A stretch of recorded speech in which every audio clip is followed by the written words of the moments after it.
4-5 மிளகா, அப்புறம் வந்துட்டு கொஞ்சம் கொத்தமல்லி, புதினா, அப்புறம் வந்துட்டு அங்கே தண்ணி சூடு பண்ணிட்டேன்.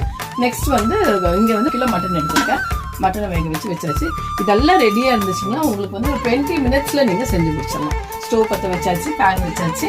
ஒரு 2 பெரிய வெங்காயம் இதெல்லாம் போட்டு நல்லா வதக்கிக்கணும். அப்புறம் கொஞ்சம் புதினா அதுக்குள்ளே பாருங்க நல்லா வதக்கிக்குங்க. எல்லாம் நல்லா சுருண்டு வந்துச்சு பாருங்க.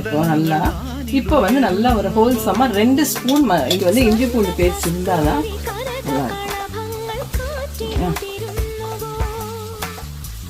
இப்போ இதையும் நல்லா போட்டு 1/2 கிலோ அரிசிக்கு இந்த அளவு ஒரு 2 தக்காளி கூட கொஞ்சம் கம்மியாக தக்காளி வேணும், தயிர் ஜாஸ்தி வந்து ஆட் பண்ணிக்கலாம்னா கூட பண்ணிக்கலாம். டக்கு டக்குன்னு இருக்கும், ஈஸியான பிரியாணி வந்து. அதனால 2மே போடுவேன். இல்லை எனக்கு பிரியாணி மசாலா மட்டும் போதும் சொன்னாலும் பிரியாணி மசாலா மட்டும் போட்டுக்கலாம். வந்து மிளகாவை ஸ்கிப் பண்ணிடுங்க. இல்லை மிளகா மட்டும் போதும்னா மிளகாத்தூள் மட்டும். வெறும் அளவு தயிர் நல்லா ஒரு 2 டேபிள் ஸ்பூன் ஃபுல்லாக தயிர் எடுத்துப்பேன் நான் எப்பவுமே. தயிர் போட்டால் நல்லா இருக்கும் பிரியாணி. அப்புறமா லெமன் ஒரு கியூபு போட்டாச்சு. உப்பு போட்டு வேக வச்சிருப்பீங்க. இப்போ பிரியாணிக்கு வந்து இந்த அளவு நான் உப்பு எடுத்துக்கிறேன். சரியா? ஏன்னா மட்டன்லேயே நான் வந்து உப்பு எடுத்து தான் நம்ம ஊற்றுறோம் இப்போ. சரிங்களா? இப்போ அதோட சேர்த்துதான்.